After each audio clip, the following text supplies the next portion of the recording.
Trash Town.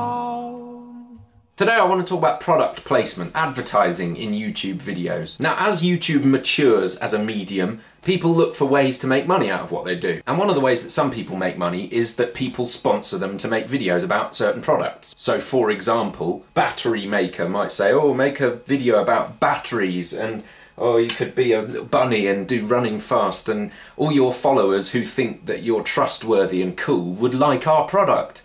And that's always made me a bit uncomfortable, because as a content creator, you kind of shouldn't abuse that position of trust that you have between you and your audience. If people are watching you because they want to hear what you've got to say, you shouldn't be sneaking around behind their backs and manipulating that trust for your own gain. But more than that, just on a personal level, I feel a bit uncomfortable about the idea of being paid to say nice things about a product. Now, I've got no problem with saying nice things about a product, or even with people paying people to say what they really think about a product, but it creeps me out to see people doing adverts where they just say, and this is the best product of this kind in the whole world, and it just is because they've told me to say this in my script. I don't know why you would do that to yourself. That's a rubbish way to make money.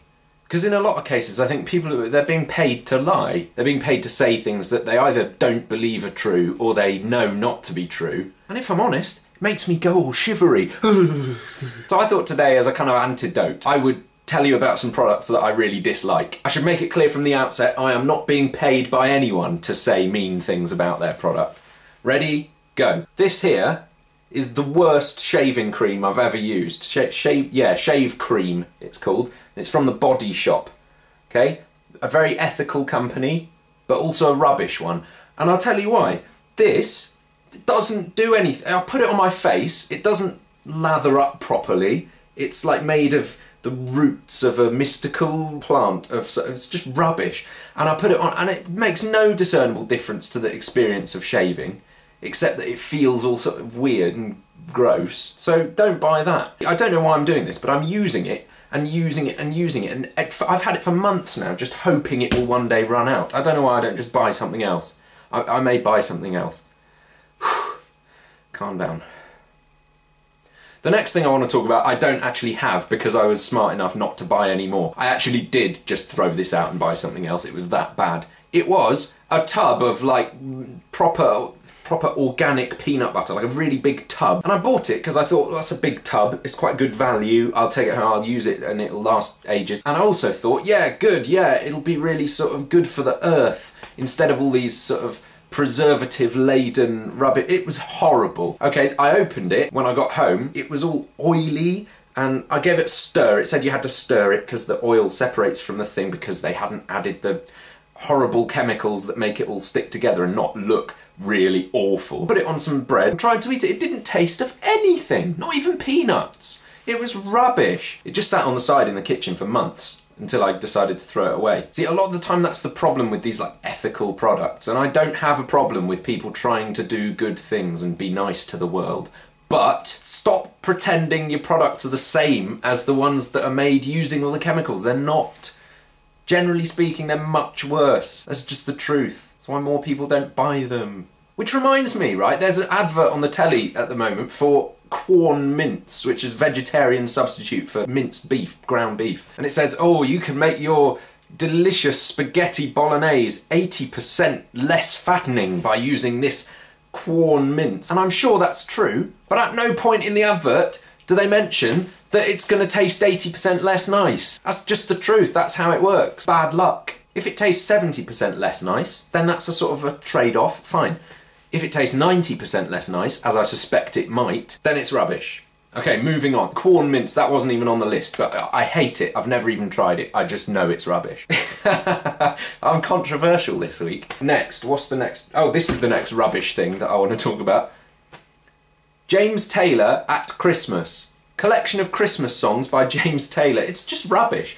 And I've got nothing against James Taylor. In fact, I think some of his early work is amongst the most wonderful ever made in pop music. But this is just a rubbish album. They're like sort of dodgy, like Michael Bublé arrangements of Christmas songs. And James Taylor just doesn't know how to sing them. He does them in this sort of weird in-between place between his own sort of folk pop thing and the jazz thing, and it's so uncomfortable, and you can tell he didn't really know what he was doing. It's just awful. It's really, really not at all good. So don't buy that album. James, I'm sorry, I really love almost everything you've ever done, but this is a bit rubbish. And it's made all the more sort of unpleasant by these sort of weird pictures of him, okay? So that's the front cover. But then inside, this is amazing. There's this picture. Would you accept a gift from that man? I don't think so. It's just creepy. So that's rubbish as well. It's rubbish. Don't buy it. But finally, because I don't like to finish on a negative note, I'm going to tell you about one product that I do like, just to even things out. Haribo. Just the best. I love them. They're brilliant. So, honest opinion, nothing wrong with that. Now fine, I'll just eat some yummy Haribo Tang Fast Sticks, available from all good retailers. And just,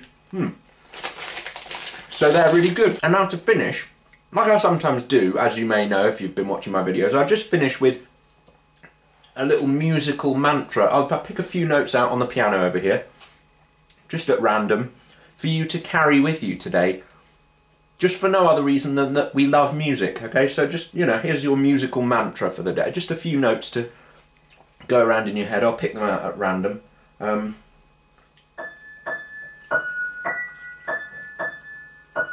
Just a few, yeah.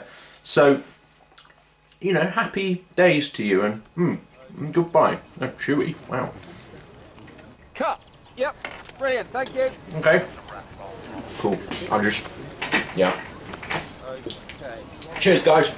I'll just be in my trailer. Rest Right. of the guys in 10 minutes. Georgetown.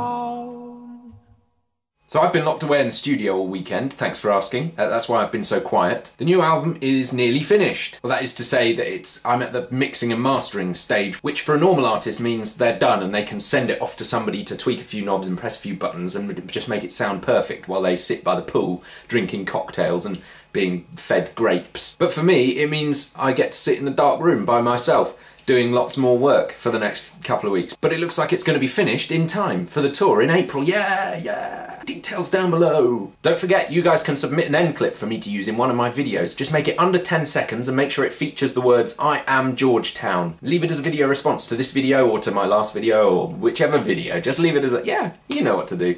Here's one by Lexi Matthewman. Thanks, Lexi.